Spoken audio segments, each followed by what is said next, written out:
Bonjour, bienvenue sur la chaîne de Cap Réussir, la chaîne de tous ceux qui veulent aider leurs enfants à apprendre et réussir. Cette vidéo, comme les autres, fait partie de mon défi, une vidéo par jour pendant 30 jours pour aider son enfant à apprendre et réussir. Alors aujourd'hui, nous allons parler d'un planeur. Qu'est-ce que c'est que ça, un planeur? Eh bien, un planeur, c'est un outil, voilà, je vous en montre un ici, que j'ai acheté chez Action, vraiment pas cher. Alors pour le coup, là, c'est pas du tout un lien affilié, hein, mais on trouve quand même pas mal de choses bien pratique là-bas. Donc c'est un outil qui va permettre d'organiser son travail dans le temps. Alors je vous ai déjà fait une vidéo sur l'organisation des devoirs dans la soirée.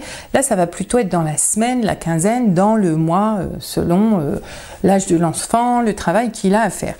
Donc l'idée, c'est lorsque votre enfant a par exemple un livre à lire. Eh bien le livre à lire, on va compter, je vous en ai déjà parlé dans la vidéo préparer un contrôle de lecture, faire une fiche de lecture.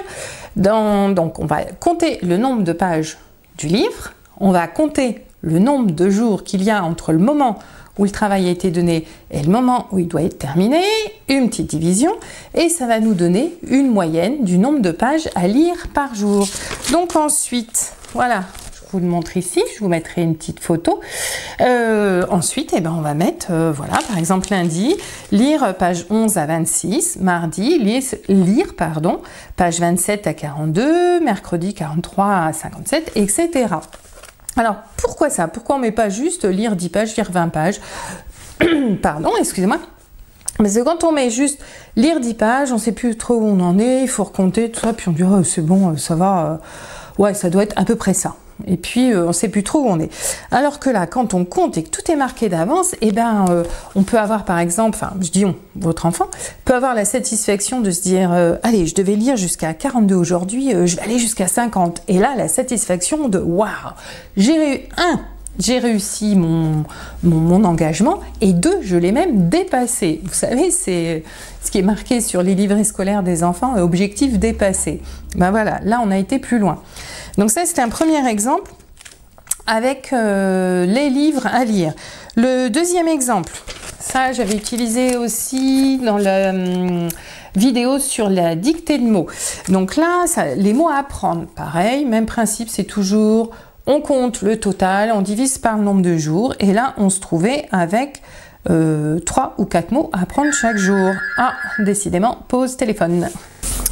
Alors je dis décidément parce que c'est pas la première fois que je suis interrompue par le téléphone, ça devient un petit peu pénible, c'est limite du harcèlement au téléphone par tous ces comment on appelle ça, ces sociétés qui veulent vendre des panneaux solaires et compagnie. Bref, revenons-en à nos moutons, ou plutôt à notre planeur. Donc le planeur, j'en étais aux dictées de mots, donc là on a compté le nombre de mots à apprendre et le nombre de jours que l'enfant avait pour apprendre ces mots, et on a trouvé, bah là dans le cas qu'il en avait 3 ou 4 par jour. Donc le lundi il va apprendre beaucoup, bientôt cependant.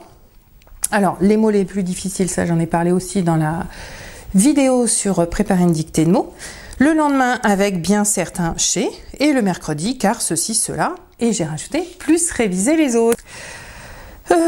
Alors le même fonctionnement aussi que j'avais utilisé pour vous présenter les révisions pour le brevet des collèges, hein, vous voyez, donc c'est vraiment le planeur, ça peut être utilisé vraiment pour tout, le nombre de vers d'une poésie, les mots d'une dictée de mots, des mots en anglais, des verbes irréguliers par exemple, enfin tout ce qu'on veut, ça permet un peu de répartir le travail et de voir où on va. Alors la seule chose importante à savoir, c'est qu'il faut toujours garder une petite marge de sécurité, donc c'est-à-dire là si je reprends l'exemple de la dictée de mots, eh bien imaginons que la dictée, dans mon exemple, la dictée va être le vendredi.